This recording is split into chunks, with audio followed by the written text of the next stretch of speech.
Right now on News 3 this morning, Sunday, 3 shots fired calls here in the Madison area in just one day. The latest as part of East Washington was shut down overnight as police searched the area for bullet casings. Plus, are you registered? We're just 3 weeks away from the primary election. How to make sure you can cast your vote. And it's the end of an era. The last Warped Tour makes its final stop in Wisconsin tomorrow, where you can see the show before it finishes its 23-year run. Your news starts right now. This is News 3 This Morning, Sunday. Good morning, and thank you for joining us for News 3 This Morning, Sunday. It is July 22nd, 6:30 right now. I'm Josh Breiter. Meteorologist Chris Reese, just back from vacation. Welcome back to Wisconsin. Thank you. Welcome back. Lots of cloudy skies. I guess that's about how I feel coming in from vacation. But it was a great vacation after all. And of course, we do have more showers to track as a region of low pressure will bring those rain chances back around today. But here's a live look outside showing you just how cloudy it is. We're going to keep a lot of those clouds around this morning before they begin to lift. 65 degrees the temperature outside right now with dew points into the lower 60s as well. Black River Falls at 61, Milwaukee at 67. Everyone is actually in the 60s as of this morning. We'll reach 70 by about 10 o'clock with shower chances coming back into the picture as we get you towards lunchtime and into the evening before we'll begin to clear things out with some sunshine around sunset. So that is when we'll dry things out. There was an accident here earlier. This is East Washington at 2nd Street. That accident has finally been cleared. So a lot of the traffic that was being diverted around can now move through that intersection, but still some slowdowns are showing up downtown, but otherwise across Dane County, things do continue to run smoothly this morning. And we were talking about that sunset last night. It was a pretty sky. Hopefully we can get that sunshine back today. Absolutely. Sunshine will come back later on, and that will linger through next week. All right, Chris, thank you. My pleasure. Developing overnight, Madison police are looking for 2 people who shot at and crashed into another car on East Washington Avenue. Police were called near the 3900 block of East Wash near the Wendy's there around 8:45 last night for reports of a crash. It was also reported that the 2 cars involved exchanged gunfire before the crash. Police found casings and bullet damage to one car and not the other, and tell us the second car wasn't involved in the shooting, but rather was shot at and crashed into. Police say 2 people were seen running from the car that crashed, and police are still looking for them this morning. No one was hurt, but police had to close down part of East Wash overnight as they combed the area for bullet casings. Now, this is actually the 3rd shots fired incident in the Madison area yesterday. Earlier in the day, a stray bullet lodged into a bedroom wall during a shooting in Fitchburg. Police there are still investigating a shots fired incident where a bullet went through a bedroom window in an apartment building on the 1900 block of Pike Drive. This happened around 4 o'clock Saturday afternoon. No one was injured, but police are still looking for the suspect. They tell us he drives a dark-colored sedan. A 16-year-old boy is recovering this morning in Dane County after being shot. Sheriff's deputies say around 10 Saturday morning, the teenager was walking on Burns Avenue in the town of Blooming Grove when he was shot at from a car. The suspect drove away from the scene before deputies arrived. The teenager was taken to the hospital but is expected to be okay. If you have any information, you're asked to call the Dane County Sheriff's Department. Continuing coverage now out of Mount Horeb this morning. The community there is coming together to remember the 3 young boys who died by suicide there within the past couple of weeks, as police continue looking into whether a 10-year-old boy took his own life as well. Happening tonight, the town is inviting people to participate in a candlelight vigil. It starts at 8 p.m. at the fire station, ending at what's known as the Happy Place Garden at the Intermediate Center across from Liberty Park. Remember, there are phone lines, text lines, all sorts of crisis resources that are there to help you if you're struggling. The 24-hour National Suicide Prevention Lifeline number is right there on your screen right now, 1-800-273-2855.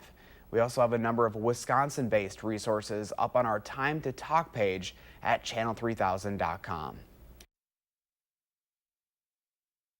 Primary election where the voters will choose the Democratic candidate for governor and Republican candidate for U.S. Senate. This Wednesday is the deadline to register to vote. You can register by mail, sending your voter registration form and proof of residence to your municipal clerk. You can also register online at myvote.wisconsin.gov. A first alert traffic note for people who drive along East Washington.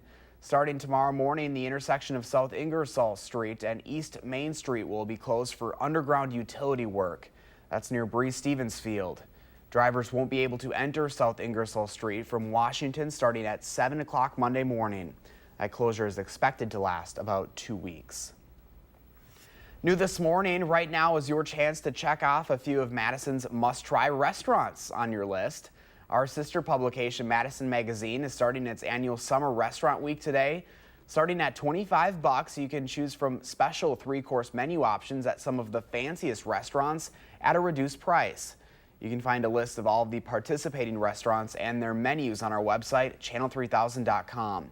But once you decide where you want to go, you might want to call ahead. Restaurants tend to fill up very quickly this week. You still have a chance to check out the Dane County Fair today. The mild weather is drawing crowds to enjoy the carnival rides and games, not to mention food like funnel cakes and, of course, some lemonade. Horse and cattle shows took place all day Saturday in the expo halls. Some of the weekend's featured events included a tractor pull and a parade in addition to a scavenger hunt. The experience has proven to be a classic fun for kids of all ages. We're out here today enjoying the Dane County Fair. This is her very first time. And what do you think of it so far, Bee? It's good. Yay! Today is Family Fiesta Day at the Dane County Fair. There will be special taco and jalapeno eating contests. 6:36 right now. The world's greatest aviation celebration is preparing for an air show and opening night concert tomorrow in Oshkosh. The Experimental Aircraft Association brings in more than 500,000 aviation enthusiasts from 80 countries to Whitman Regional Airport. More than 10,000 fly into the celebration, making that airport the busiest in the world for 1 week of the year. For the entire week, tomorrow through Sunday, you can catch the air shows, aerobatics, workshops, and all sorts of activities that capture the spirit of aviation. You'll soon be able to own a piece of the historic Ella's Deli. This coming Thursday, the now closed restaurant will host an online auction.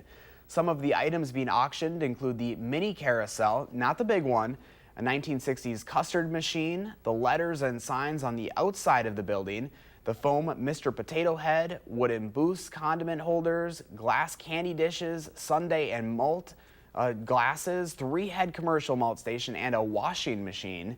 The auction will start at 10:30 a.m. with an inspection starting at 9. Again, that's Thursday, July 26th. It's the end of an era. A cross-country music tour that's been bringing the top punk bop bands together for 24 summers is coming to a close.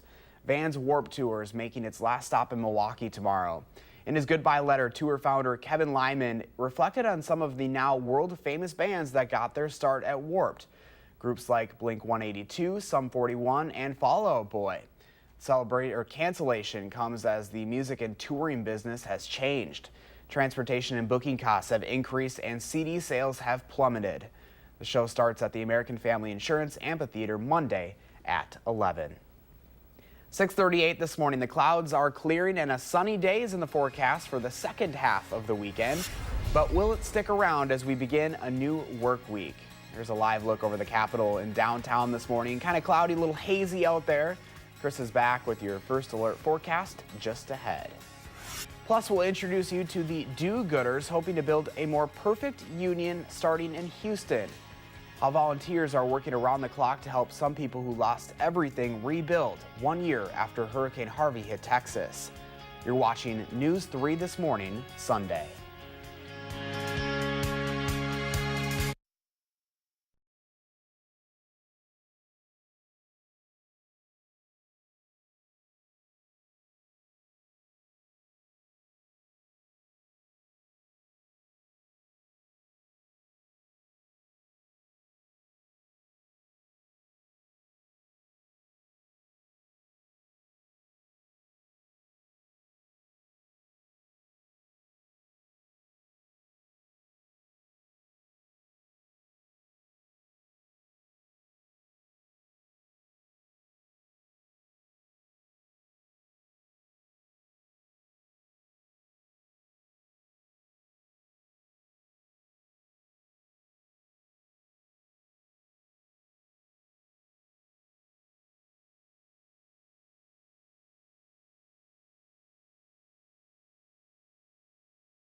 Good morning and happy Sunday to all of you. We are waking up to cloud cover, some of us seeing some lingering showers. I think more of us will see that into the afternoon. Here's a live look from the Edgewater Sky camera now. You can actually see the waves crashing up against the Memorial Union Terrace there, and we'll see more of that as we go through the rest of the day. 65 degrees the temperature this morning with lots of cloud cover. Winds out of the north at 10 miles per hour. Everyone is in the 60s. Black River Falls at 62, Milwaukee at 67 as of now, and then 68 as you work your way down towards Rock County, where those temperatures are at least a tad bit warmer. Here's Doppler track right now, and you see some of those showers moving in along the lakeshore as of now. That's what I'm expecting to increase as we go through the rest of the day. Your regional low pressure still kind of hanging out over Michigan. Let's go ahead and show you weather track over the past 12 hours, and you really see how we've had a lot of those showers and thunderstorms kind of moving from east and back towards the west. What we actually have going on is an upper level low sitting over the Great Lakes region right now that's steering a lot of those showers pretty much counterclockwise across the northern Great Lakes and the upper Midwest right now. And that is what we are anticipating to impact our weather as we go throughout the rest of today. So the first thing you'll notice is the fact that we'll have a breezy north wind out there. You can hear it potentially behind me out now as we have some of those wind gusts going on. But that'll also lead to that chance for some showers and thunderstorms into the afternoon. It'll be mainly showers, less in the way of thunderstorms, but we can't rule out that chance of a rumble or thunder or two, especially into the afternoon. We'll see those highs right around 77 before we'll finally begin to clear things out, moving towards the evening and overnight, with sunshine anticipated for your Monday. That's because high pressure moving in from the north and west should keep the sunshine around for your Monday. A warm front, or a cold front rather, does move in Monday night. The thing is, that's losing a lot of its energy as it approaches, so I'm not too sold on rain chances behind that. And then high pressure takes over behind that, and that is going to offer up a pretty nice Tuesday as well. The average temperature now starting to come down at that time of the year, but over the next 10 days, we'll likely see temperatures in the 70s and low 80s. This morning, 65 to 73 degrees, mostly cloudy and muggy. Towards the afternoon, 77. I can't rule out an isolated shower or two, and then, of course, a rumble of thunder possible in some of those. 83 for your Monday, humid, and 84 for Tuesday, 70s by the end of the week, and that's what's going to linger through days 8, 9, and 10. Josh? The nice thing is, it looks like those temperatures aren't too overbearing. So. They're not overbearing at all. In fact, we should see temperatures, especially as we get you towards the middle of next week, coming back below average. All right, Chris, thank you. My pleasure. Time now is 6:44, nearly 1 year after Hurricane Harvey devastated Houston, Texas. Many people are still unable to return to their homes. A small group of military veterans and several dedicated volunteers are helping to rebuild the fourth largest city in the U.S., one home at a time. Here's Chip Reed. For Courtney Collum, the opportunity to help displaced Houston residents return home has helped her turn her own life around. Everything I felt that I was doing in life wasn't working out. After 4 years in the Coast Guard and suffering from post-traumatic stress disorder, One down. Collum found Team Rubicon, a disaster response organization made up of military veterans and volunteers helping to rebuild Houston. And I figured if I'm miserable, I might as well go help other people. But by helping other people, it pulled me out of that. Right here is our kitchen. The house Courtney is refurbishing belongs to the Postel family, who had to be evacuated by boat when the storm hit. All of a sudden, my daughter comes running up to us and she says, "Mom, the bedrooms are flooding." With almost 2 feet of water inside the home, a terrorizing fear set in. Did you think it was a lost cause, this house, at some point? At some point, yes, I did. I really did. Thought after the 19 years that we've lived here, never once have we been flooded. And when the water came in, there was no stopping it. Living outside the floodplain, the Postels had no flood insurance and lacked the funds to rebuild on their own. Help from Team Rubicon was a dream come true. So now when you come here, you see this team of volunteers from Team Rubicon. How does that make you feel? I see my angels. Your angels. I see my angels. They are my angels. They've come and they've helped our family when we thought that there was no prayer, no answer. Team Rubicon came in. For Courtney, this was the payoff. I had never had so many people tell me how proud they were of me, and it is amazing. From the air, Houston today looks dry and livable, but nearly a year after Harvey struck, thousands of residents are still waiting to return home. Team Rubicon saw that as an opportunity. I didn't see as much of a response as I had wanted to see. Former U.S. Marine Elliot Rios says he felt compelled to act after the relief agencies and thousands of volunteers left Houston in the months after the storm. We are feeling the need for a group, a community of individuals that would have never gotten the opportunity to go back into their home. Brian Calcagno, a former Army pilot, flew Black Hawk helicopters during 2 tours in Iraq before finding Team Rubicon as a way to continue to serve. Brian, what is the most satisfying part of working for Team Rubicon for you? It doesn't matter what your background is, it doesn't matter what your past is, you're here to help, and to be accepted into an organization like that and have that unconditional love is you know, it's very hard to find this day and age. I'm so happy to be home. For 67-year-old Barbara Herndon, who spent 20 years in this home before being forced to escape Harvey's rising tides, Oh my goodness. that unconditional love brought her back home on a recent steamy afternoon. I had envisioned I was going to cry, but I'm not crying. Thank you, God. I'm not. You don't want to cry. No, I got enough water coming out of me. Out of your pores. Yeah, so I don't need to cry. After moving Barbara in, Team Rubicon began work on another home the very next day. It's a cycle of veterans helping others and at the same time helping themselves. Thank you for all the good work y'all did. Chip Reed, CBS News, Houston. Harvey is tied with Hurricane Katrina as the costliest tropical cyclone on record, creating an estimated $125 billion in damage, primarily from catastrophic flooding in Houston. Time now is 6:49. Using your diet to fight depression. Eating healthy isn't just good for your body, it benefits your brain. The science behind nutritional psychiatry and how it's helping people live better lives. The news is back in the morning on News 3 This Morning, Sunday.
Good morning. The clouds starting to break as they lift up, but we'll still see mostly cloudy conditions and some lingering showers as we go throughout the day. 66 degrees right now with winds coming out of the north at 10 miles per hour. Now, those rain chances are going to be at their best into the afternoon and early afternoon. Here's the thing, though. I wouldn't cancel any plans. Just take the umbrella with you. Keep that handy going through the rest of the day. Also going on is the Dane County Fair. Expect mostly cloudy conditions. I can't rule out a shower or a thunderstorm, especially around 2 o'clock. But by 6 o'clock, that should begin to thin on out. One more day to enjoy it. So get out and do so if you have that opportunity.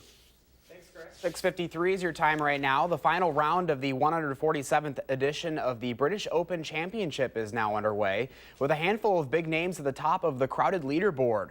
After a strong Saturday showing, Tiger Woods proclaims his 15th major title and is definitely within reach.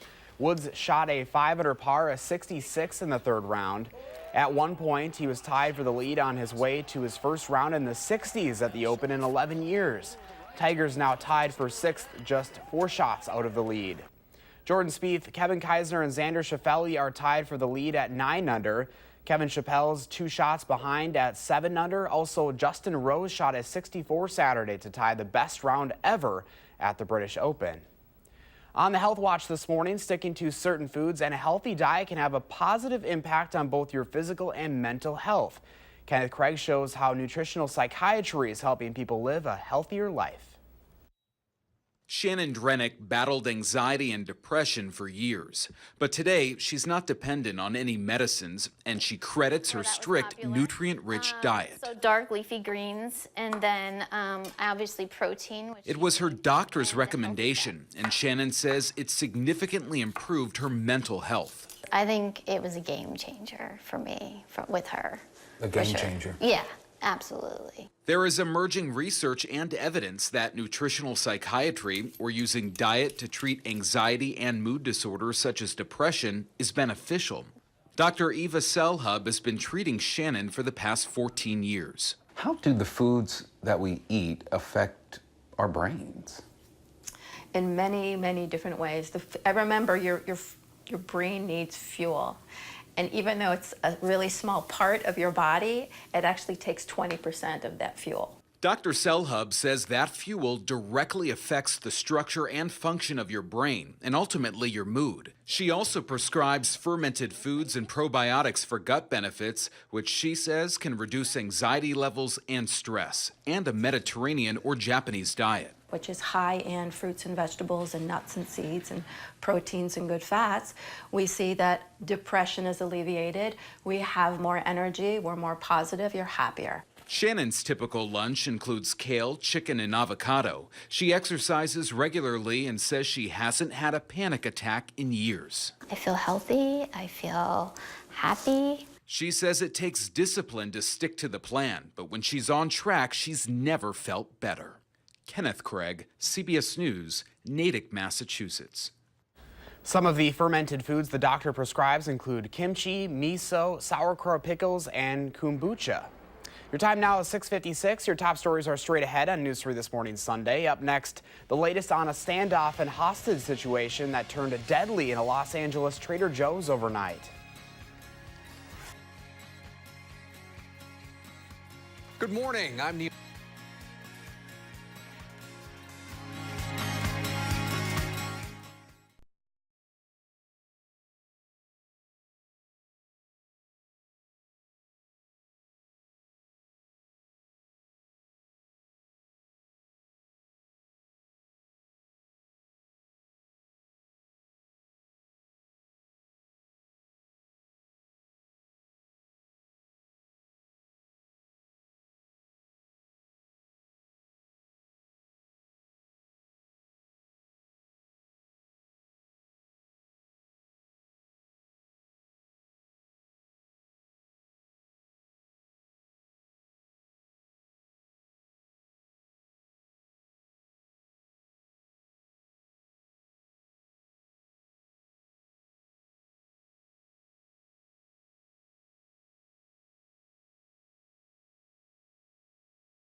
Right now on News 3, a private inspector says he knew about the design flaws in the Missouri duck boat that sank and says he even warned the company. Why his complaint seemingly fell on deaf ears. This is News 3 This Morning Sunday. Good Sunday morning and welcome back to News 3 This Morning Sunday. Just about 7 a.m. now on this July 22nd. I'm Josh Breiter. Chris will join us with your forecast in just a moment, but first let's get you to today's headlines. Breaking overnight, Madison police are looking for two people who shot at and crashed into another car on East Washington Avenue. It happened on the 3900 block of East Wash near the Wendy's there around 8:45. When police arrived, they found casings and bullet damage to one car and not the other, and tell us that the second car wasn't involved in the shooting, but rather was shot at and crashed into. Police say two people were seen running from the car that crashed, and police are still looking for them this morning. No one was hurt, but police had to close down part of East Wash overnight as they combed the area for bullet casings. Right now, we're just 3 weeks away from the primary election where the voters will choose the Democratic candidate for governor and Republican candidate for U.S. Senate. This Wednesday is the deadline to register to vote. You can register by mail or send your voter registration form and proof of residence to your municipal clerk. You can also register online at myvote.wisconsin.org. Happening now, it's your chance to check off a few of Madison's must-try restaurants on your list. Our sister publication, Madison Magazine, is starting its annual Summer Restaurant Week today. Starting at $25, you can choose from special three-course menu options at some of the fanciest restaurants at a reduced price. You can find a list of all of the participating restaurants and their menus on our website right now, channel3000.com. But once you decide where you want to go, be sure to call ahead. Restaurants tend to fill up quickly this week. And mark your calendars, you'll soon be able to own a piece of the historic Ella's Deli. This Thursday, the now closed restaurant will host an online auction. Some of the items being auctioned include the mini carousel, not the big one, a 1960s custard machine, the letters and signs on the outside of the building, the foam Mr. Potato Head, wooden booths condiment holders, glass candy dishes, sundae and malt glasses, 3-head commercial malt station, and a washing machine. A lot going on there. The auction will start at 10:30 a.m. with an inspection starting at 9. Again, that's Thursday, July 26th. Now we join meteorologist Chris Reese with your forecast, and finally the return for some sunshine later today, Chris. That's right, but we have to wait till later today. We've still got a lot of cloud cover out there right now. That's starting to lift. You do have some holes in the cloud cover allowing some sunshine to filter on through to the ground, which is creating for a beautiful picture from our sky camera. The temperature 66 degrees, dew points lowering, and they'll lower as we go throughout the day and eventually as we go throughout the rest of the work week before they spike right back on up. 66 degrees the temperature, like I mentioned. Lone Rock at 67 degrees right now. Same goes for our friends in Boscobel. But here's what happens as we go through the day. We'll keep those lingering cloud cover chances around, and then some additional chances for some showers and maybe a rumble of thunder as we get you into the afternoon and evening, but that will be few and far between. Most folks that see any kind of rain today, it'll just be a spotty shower, so don't cancel any plans. Notice that sunshine did come back into the picture towards sunset. That's what we're expecting for your Monday. The traffic does continue to run smoothly on the Beltline. No major issues are showing up this morning. Some brake lights rather showing up downtown, but other than that, Dane County really does look good. No major travel delays coming in from Janesville, Sauk City, or Sun Prairie towards downtown Madison. Josh. All right, Chris, thank you. 7:03 is your time right now. A St. Louis private inspector says he knew about design flaws in the duck boat that sank, killing 17 people Thursday. He says he warned the company that was operating Ride the Ducks Branson at the time. Marielle Mose has more on what we're learning right now. My first reaction was, oh my God.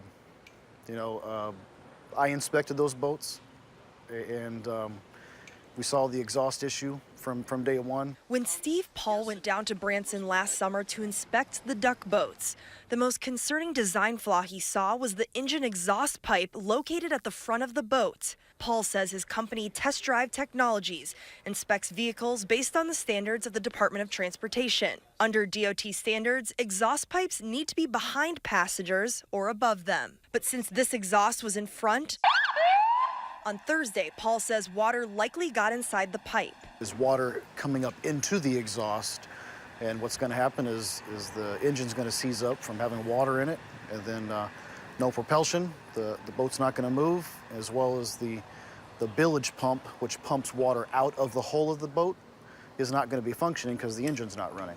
Although Paul did not write about this in his inspection report, he says the overhead canopy was a big contributing factor to the large loss of life on Thursday. With that canopy and the windows down, it's a people trapper.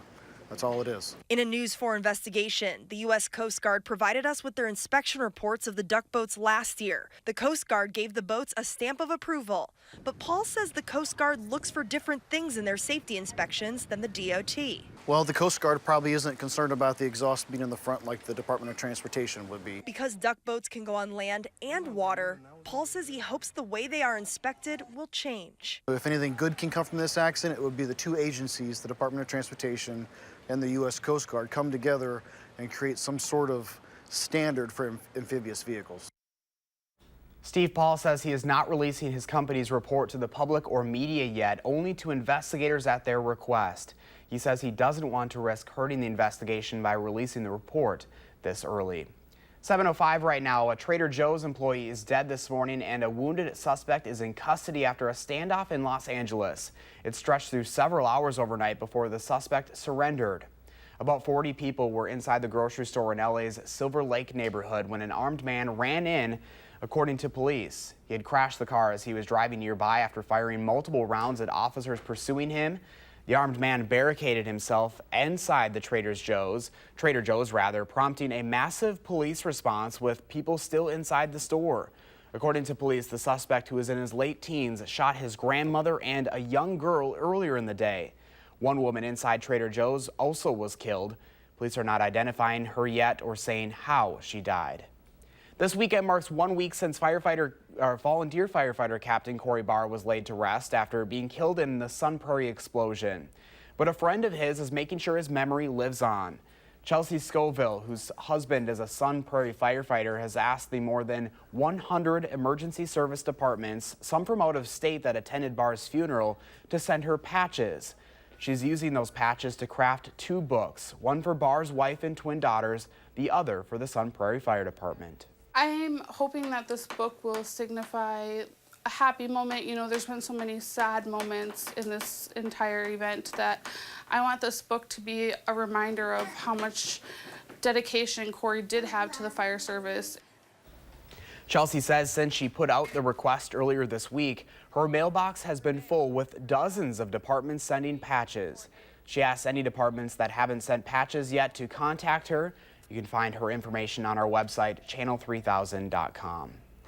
This weekend, Sun Prairie continues to prove that they've earned the title Sun Prairie Strong. A special market day was held in support of 2 families that lost their businesses in the explosion. 5 other small business owners came together at Prairie Lane Saturday. Each vendor paid $40 per booth, adding up to $200. Organizer Ernestine Phelps Cooney then matched that with another $200. She tells us it's the least they can do to help out.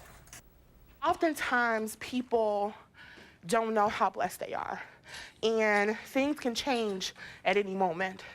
And those people didn't know that they were going to wake up and lose everything. So I just wanted to do something that if I was in that situation, I would want to do for me. Along with the donation of the booth fees, some of the vendors at the market also donated a portion of their profits to the effort. We're told the 2 families receiving the funds were grateful for the continued support. 7:08 is your time. It can take years to get a pair of blue jeans broken in just right. But now in the digital age, that process can be done in minutes. We'll find out more about this new trend when News 3 This Morning Sunday continues.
Good morning and happy Sunday to all of you. If you are just now waking up, lots of cloud cover around out there. It's trying to thin out just a little bit to allow for some sunshine, but that's just going to be tough to do as we go through the morning. We might see more of that into the afternoon. The temperature right now, 66 degrees with dew points in the 60s as well. Those winds starting to increase out of the north. Now coming out of the north at 12 miles per hour. Here's a wind gust back here in the patio as well. 63 in Black River Falls. 66 for us here in Madison, as mentioned.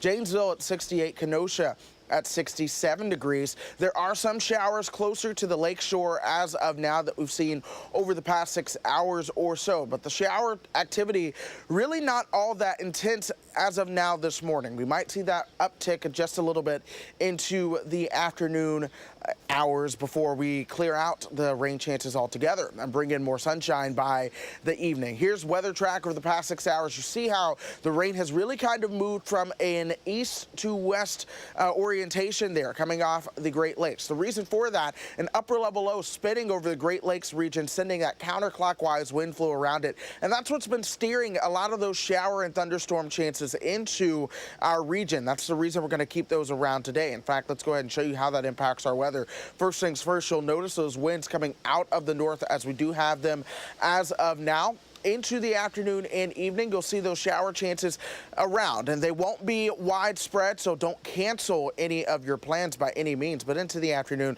we may see a shower or two, and I can't rule out a shower or two also having a rumble of thunder. But most places, if you see any rain, it'll just be rain. Overnight towards Monday, we do clear things out. We'll keep some of that humidity around, but nonetheless, we'll clear out a lot of the rain chances and the thunderstorm chances as well. We'll get the clouds out of here, more sunshine, thanks to high pressure that will be taking control for your day on Monday. Now, by Monday night, a cold front does arrive from the west. That will add to the chance for some showers and thunderstorms in the western half of the state. The thing is that we'll be losing its power as it's working its way towards the south and east. So it'll be mainly a dry cold front with high pressure taking over by the time we get you towards your Tuesday, which will allow for some spectacular weather. 77 degrees this afternoon. Again, that chance for a shower or two. 83 by Monday, 84 on Tuesday. It'll be humid though, with rain chances coming back on Wednesday.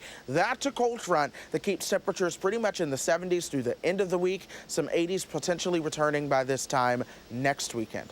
70s are my ideal temperature. I don't know about you, Chris. 70s are my ideal temperature, too, especially if it comes with low humidity. The past week, I was in Kentucky, and I'll tell you what, if you thought it was humid here, man, that humidity was absolutely brutal down there with temperatures in the 90s. But it's good to be back in Wisconsin, where the weather feels pretty spectacular this morning. Hopefully you kept that humidity there. I hope so. Don't follow me this time. All right, Chris, thanks so much. My pleasure. We've been asking you to share your morning with us. Jennifer Harris posted this on our Facebook page. It's a field in Ridgeway. Check out that sunrise there. Such a beautiful shot, especially on a cloudy morning. Thanks so much for sharing, Jennifer. So what does your morning look like? Be sure to take a picture and post it to the Channel 3000 Facebook page, or you can find us on Twitter or Instagram.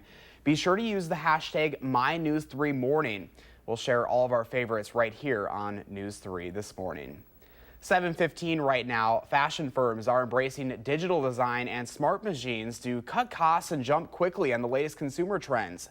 New technologies allow apparel markers to create and market new clothes and shoes before they're actually made. Our Mark Kane reports.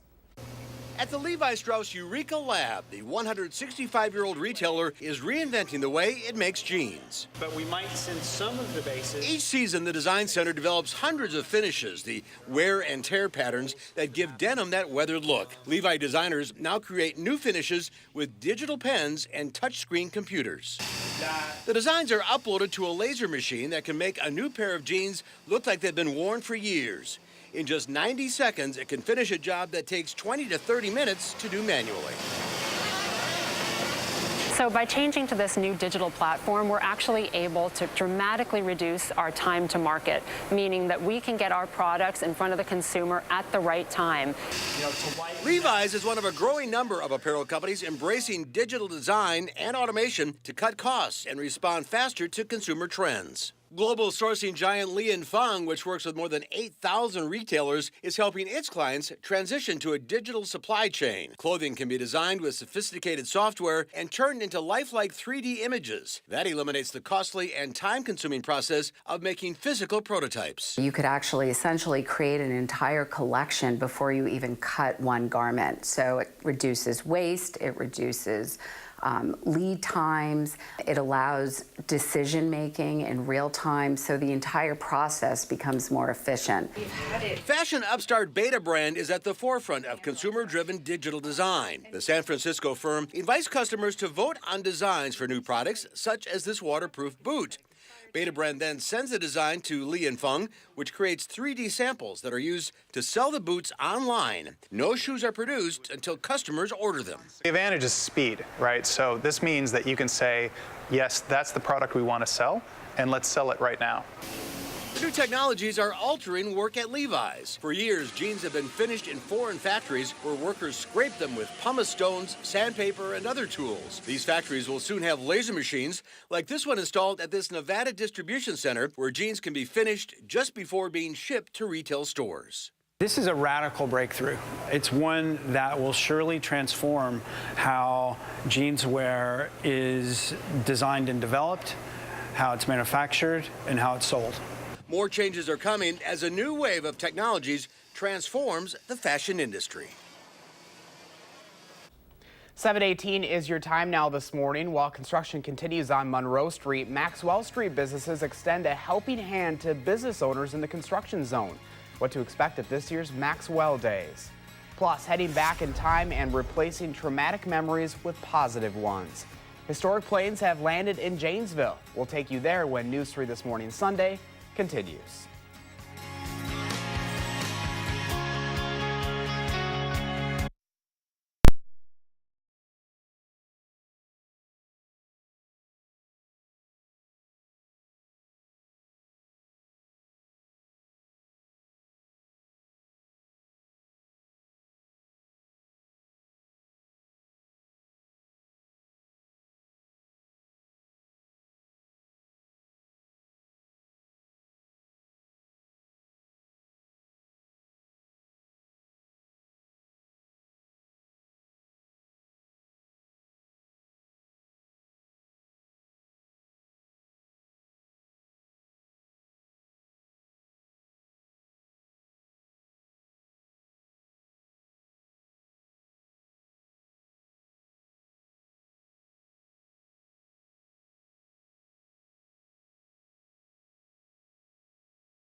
Good morning. We've got a lot of cloud cover out there early, and that's going to linger into the afternoon before we see some more sunshine, especially after sunset. The Dane County Fair still going on today. No needs to worry about those rain chances. Nonetheless, they are there. Don't cancel plans if you plan to head out. Just keep that umbrella handy going into the afternoon and evening. This morning, we'll see temperatures rising from about 65 degrees towards 73 by about lunchtime this afternoon. Temperatures will top out right around 77. That's also the best chance for some showers and thunderstorms before we clear things out into the evening and for the start of your work week. Josh. All right, Chris, thank you.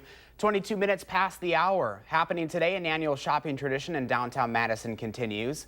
Maxwell Street Days showcases the city's unique State Street and Capitol Square shopping district. More than 100 shops, boutiques, galleries, and restaurants, many locally owned, are offering bargains on clothing, jewelry, art meals, and more. Shopping along there will bring their deals out onto the sidewalks, and this year, organizers invited businesses on Monroe Street to participate. Many of those family-owned stores have struggled to keep customers coming in during the road construction there. Also happening today, you still have a chance to check out planes from World War II, the Vietnam War, and the Korean War. It's Janesville Warbird Weekend at the Southern Wisconsin Regional Airport. An event coordinator says veterans get an inside look at the cockpit to fly those planes, hopefully replacing some of the traumatic memories associated with war with new memories of flying. Warbird Weekend ends today. People on Madison's east side took a trip back in time Saturday night with a 1940s era hangar dance. The dance happened inside an actual airplane hangar at the Dane County Regional Airport. Money from the event goes to the Badger Honor Flight that helps veterans visit war memorials in Washington, D.C. The dance featured swing hits from the 1940s like Choo Choo Boogie, In the Mood, and Leapfrog. The Honor Flight has grown in popularity so much that organizers are adding even more flights. That requires more fundraising.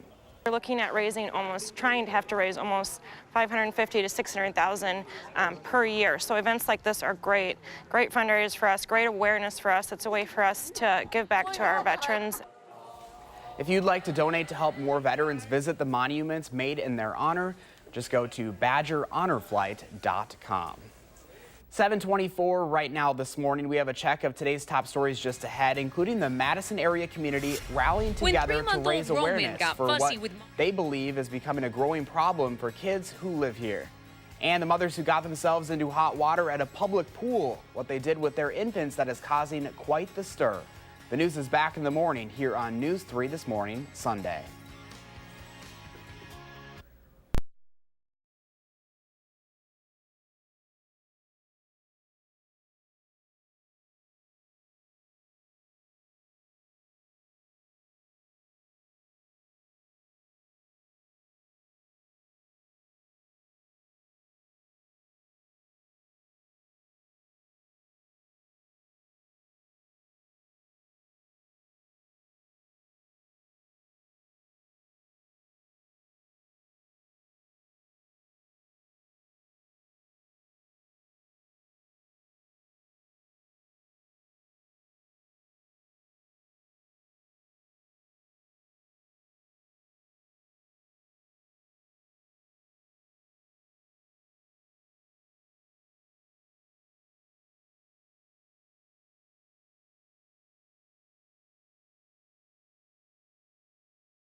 Right now, a price cut is on the way for some patients. Another drug company is promising to slash prices on some of the products it sells. The reason behind the decision to provide customers with some relief. This is News 3 This Morning Sunday. Good morning and welcome back to News 3 This Morning Sunday. It is just about 7:30 on this July 22nd. I'm Josh Breiter. Chris will join us with your Sunday forecast in just a moment, but first, breaking overnight, Madison police are looking for two people who shot at and crashed into another car on East Washington Avenue. It happened on the 3900 block of East Wash near the Wendy's there around 8:45 last night. When police arrived, they found casings and bullet damage to one of the cars and not the other. We're told the second car wasn't involved in the shooting, but rather was shot at and crashed into. Police say two other people were seen running from the car that crashed, and police are still looking for them this morning. No one was hurt, but police had to close down part of East Wash overnight as they searched that area for bullet casings. Right now, the Mount Horeb community is coming together to remember the three young boys who died by suicide there within the past couple of weeks. Police are still looking into whether a 10-year-old boy took his own life as well. Happening tonight, the town is inviting people to participate in a candlelight vigil. It starts at 8 p.m. at the fire station, ending at what's called the Happy Place Garden at the Intermediate Center across from Liberty Park. Happening tomorrow, the world's greatest aviation celebration is preparing for an air show and opening night concert starting in Oshkosh. The Experimental Aircraft Association brings in more than 500,000 aviation enthusiasts from 80 countries to Whitman Regional Airport. More than 10,000 fly into the celebration, making that airport the busiest in the world for 1 week of the year.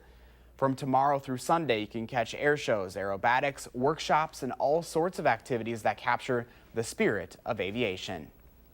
It is the end of an era, a cross-country music tour that's been bringing the top punk pop bands together for 24 summers is coming to a close. Van's Warped Tour is making its last stop in Milwaukee tomorrow after 23 years. In his goodbye letter, tour founder Kevin Lyman reflected on some of the now world-famous bands that got their start at Warped, groups like Blink-182, Sum 41, and Fall Out Boy. The cancellation comes as the music and touring business is changing. Transportation and booking costs have increased and CD sales are plummeting. The show starts at the American Family Insurance Amphitheater Monday at 11. Now we send it over to Chris for a look at the forecast. Not too shabby of a Sunday out there, Chris. Not too shabby. It could always be worse. Starting out with temperatures in the 60s this morning. 66 for us right here in Madison. Watertown at 64 and then Waukesha at 63 degrees. Everyone in the 60s will make it into the 70s as we go through the afternoon as well. We do have still some cloud cover lingering out there. Some holes are popping up into the cloud cover, but to get full sunshine, we're just going to have to wait a couple more hours for that one, or several more hours rather, into the afternoon and evening. Temperature-wise, we'll top out right around 77 today. Winds out of the north now, becoming northeasterly into the afternoon, but we'll also see some rain chances coming from the north and east. Those will peak between lunchtime and 4 o'clock before we begin to see those rain chances dying on off. That's when the sunshine filters back into the picture, especially as we get you towards the afternoon and evening time frame, especially right around sunset. That's when we'll see some sunshine into your Monday. Traffic does continue to run smoothly. Here's the Beltline at Todd Drive. No major issues are showing up. Some of those issues downtown have even begun to clear as well. So that is good news. A few brake lights around Stoughton Road, but other than that, Dane County looks fantastic this morning. Josh? All right, Chris, good to hear. Thank you. 7:32 right now. In less than 2 weeks, it will be legal to post plans for 3D printable guns online. The government has reached an agreement with a gun rights activist that will allow the plans to be posted starting in August. Back in 2013, a man named Cody Wilson posted plans for a 3D printable gun. The government ordered him to remove it, arguing the plans could violate international traffic in arms regulations. Wilson complied but sued the federal government in 2015. Now Wilson will be able to repost schematics for what he calls the Liberator, a gun made almost entirely out of ABS plastic, the same material used to make Lego bricks. Right now, another drug company is promising to cut prices on some medication. Merck says it will lower the price of Sepatier, a drug for hepatitis C, by 60%. It's also dropping the price of 6 other drugs, including Prinavil for high blood pressure and antidepressant, Remeron, Merck also says it will not raise the average price of the drugs beyond the annual rate of inflation in the U.S. The pharmaceutical industry has been the subject of criticism because of climbing drug prices. In May, President Trump issued a blueprint for bolstering competition and reducing regulations in the drug industry. 2 Minnesota mothers got in some hot water while their children were at a public pool. It was what they did in the pool with their infants that drew attention, and the mothers stood their ground. Kate Raditz has that story. When 3-month-old Roman got fussy with mom in the shallow end of the Mora Aquatic Center, she knew he was hungry. There's not really a choice sometimes. So I was wearing a one-piece swimsuit, slipped my strap down and just fed him. She was there with her sister-in-law, who'd also breastfed her baby in the waiting area. Together, they had 6 kids with them. The women say shortly after Roman was fed, another guest approached them.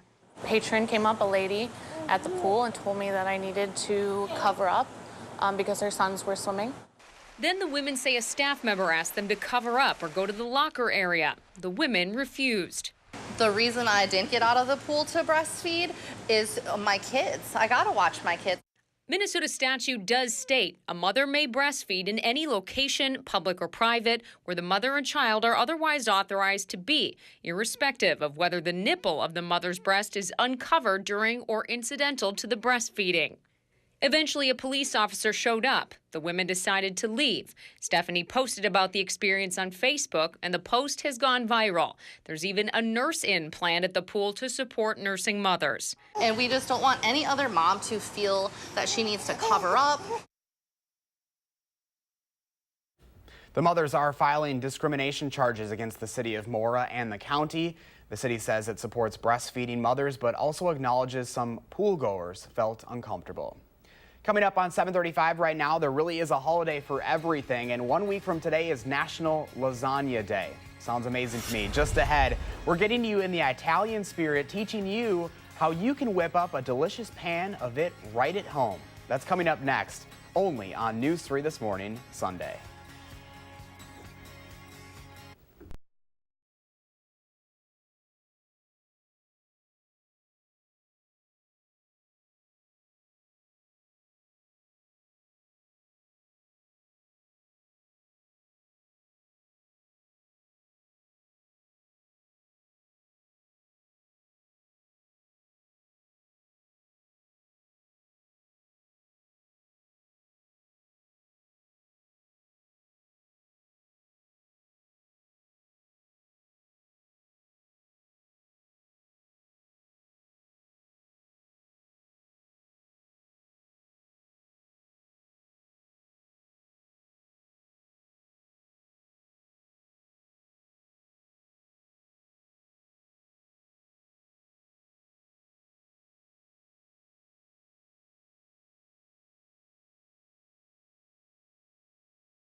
Still a lot of cloud cover around for your Sunday morning. We are still going to be seeing cloud cover going into the early afternoon and evening time before we'll see more sunshine taking over around sunset and into the start of your work week. Temperatures right now at 66 degrees, winds coming out of the north at 12 miles per hour. Now, in terms of rain chances, because yes, they do exist today, it's not going to be a washout. We'll see those greatest rain chances between noon and 4 o'clock before we begin to turn those rain chances off. So today, the Dane County Fair still going on. Don't cancel if you have plans to go on out to that. Just take an umbrella with you and know that there might be a shower or two, and some of these could have a rumble of thunder, but even still, that is unlikely. Sunshine returns by your Monday. Josh. All right, Chris, thank you.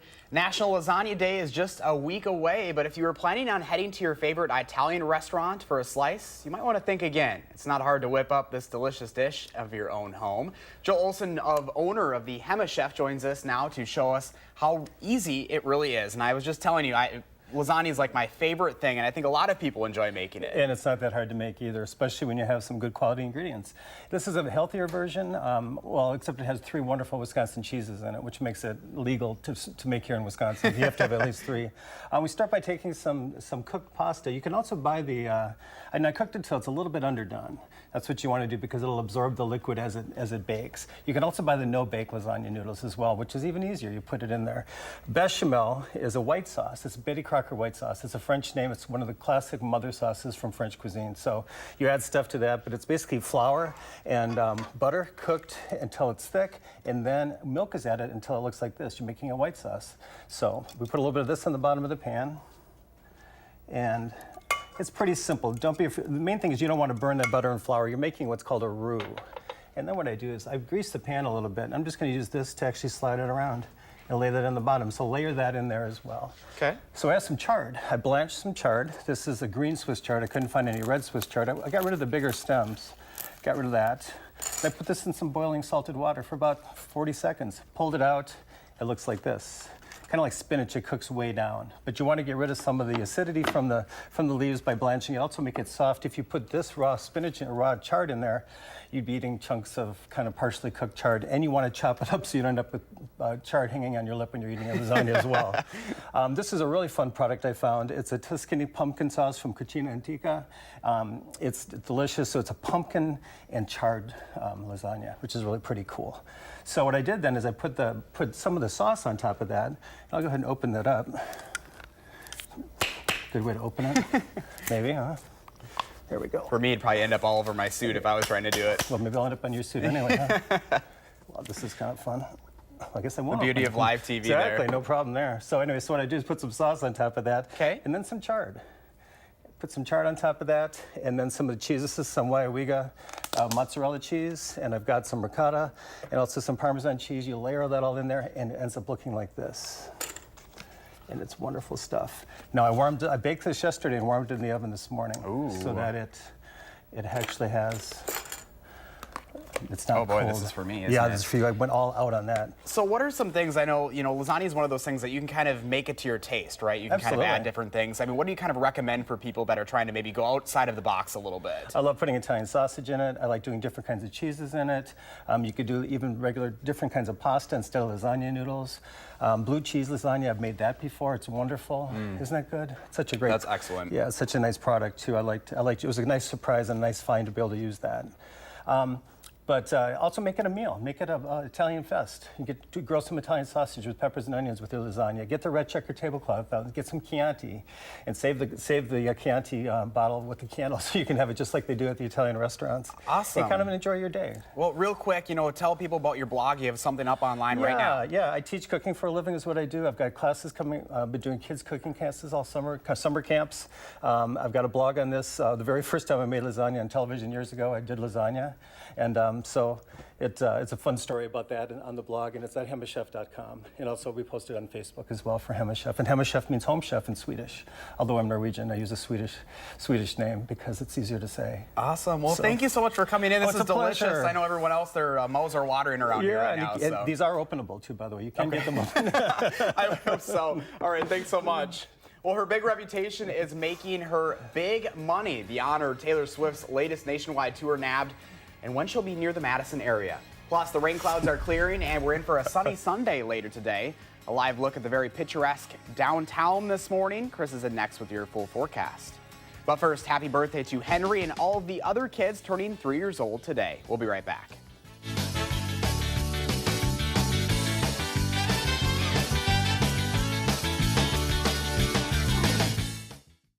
Look.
Good Sunday morning to you all. Temperatures have made it towards 66 degrees this morning. Mostly cloudy conditions out there.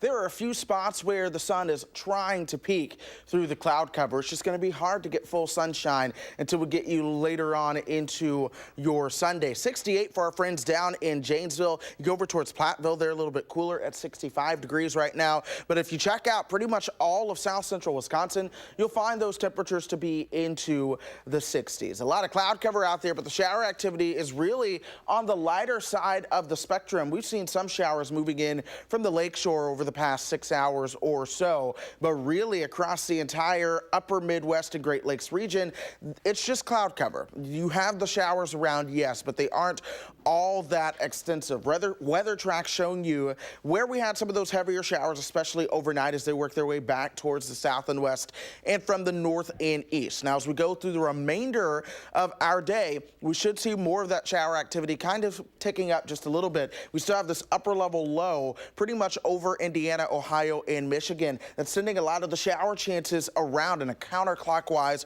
rotation. That's why we've been seeing some of these rain chances come at us from the north and east over the past couple of days. And here's those impacts as we go through the next couple of hours. You'll begin to notice, yes, we do have a northerly wind component out there. That northerly wind's going to be going on through pretty much the rest of the day, becoming northeast northeasterly into the afternoon. That'll send the next wave of some showers and thunderstorms coming in from the north and east later on today. Temperatures topping out into the 70s. Overnight, we begin to clear things on out. Temperatures falling into the lower 60s with sunshine anticipated for your Monday. That's with high pressure coming in and taking over. But then as we get you towards Monday night, we're awaiting another cold front. The thing is, it'll likely run out of steam and moisture. So I'm expecting a dry cold front with any rain chances being farther to the west. High pressure behind that will mean sunshine as we get you into your Tuesday. So that's pretty fantastic news. This afternoon, 77 degrees for your high, mostly cloudy. Again, I can't rule out that chance of some showers.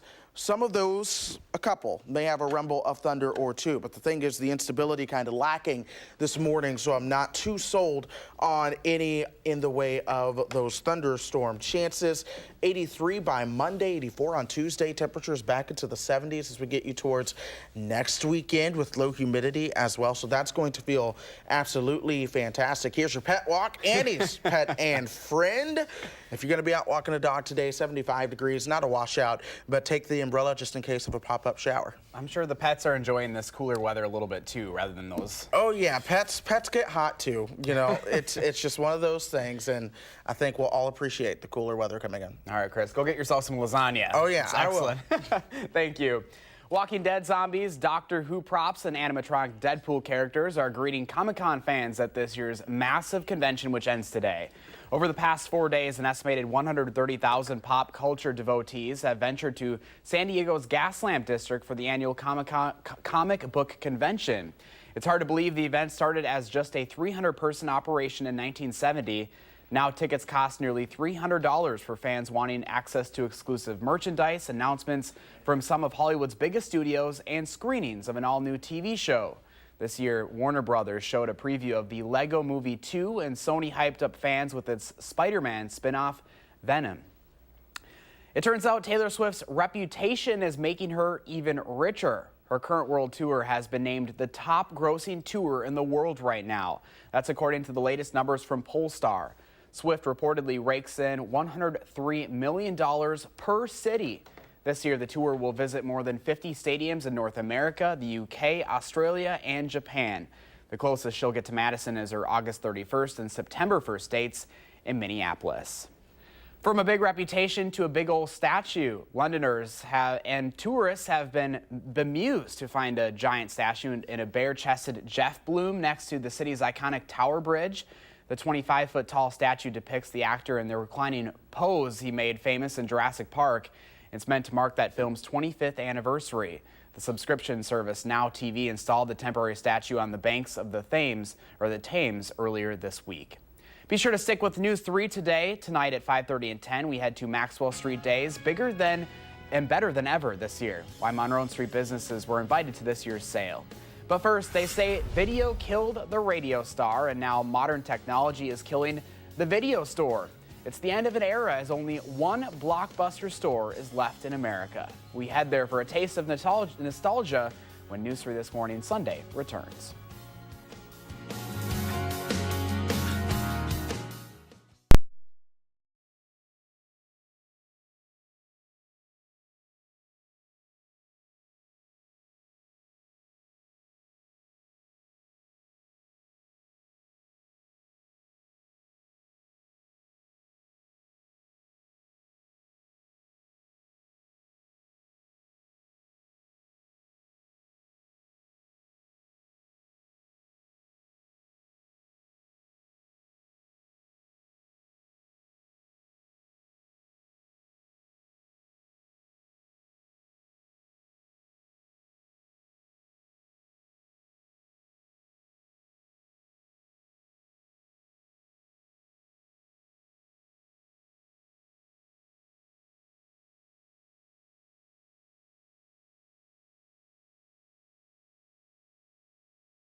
And welcome back at 7:54 this morning. Video killed the radio star and streaming is killing the video store. After the 2 Blockbusters in Alaska closed this week, there's only one left anywhere. Wow, Jamie Yukas reports on the end of an era that could be just around the bend. This Blockbuster video store in Bend, Oregon is suddenly nostalgically hip. Awesome. Nobody has the movie I want. In its heyday, there were 9,000 Blockbuster stores worldwide, a new one opening every 17 hours. Oh! The video store found its place in pop culture. The Other Side of Darkness. Huh, I never heard of that one. Yeah, it went straight to video. And became the place to be.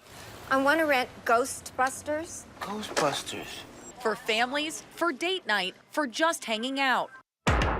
Then came streaming. Time to finally return your father's overdue movies. And as fast as Blockbuster had grown, the stores just as quickly vanished. Is it kind of sad that Blockbuster is no more? It's really sad because it was a fun family outing. But this is not a relic. Call it retro cool. I wish I could have grown up in the 80s, and it's a piece of history that I never got to experience. Just coming here is kind of like nostalgic to me. It's nostalgic to you? Yes. And how old are you? I'm 15. Little has changed inside, and that's the way customers like it. They could stream at home, but browsing DVDs gives them a sense of community. And that's something that's lost right now in our generation that we're raising. They don't like the interaction face-to-face stuff. And I think you still get that coming here. Store manager Sandy Harding works alongside her 17-year-old son, Ryan. When you found out you were going to be the last Blockbuster store and it was in Bend, Oregon, what struck you? The amount of phone calls is nuts. Smile. It's awesome. It really is. It changes the whole energy around here. It makes it cool. It's like, yeah, I get to go to work at Blockbuster. And now, in making a last stand, those in this Northwest town may be writing Blockbuster a Hollywood ending. Thank you. Jamie Yukas, CBS News, Bend, Oregon. Crazy how times keep changing, right? They do keep changing. So does the weather out there. In fact, one moment it's one thing, the other it's another. But we do have clouds out there now. Some sunshine with chances for some showers will come into the picture later on. But temperature-wise, we'll see wind or temperatures right around 77 for highs this afternoon with winds coming out of the northeast later on today. The best rain chance does come between 12 o'clock and 4 o'clock. It won't be a washout, but do take an umbrella if you do have to be out and about, just in case one of those showers pops up right around you. All right, and we'll get that lasagna interview posted up on channel3000.com. We've had questions about that. Have a wonderful Sunday, everyone.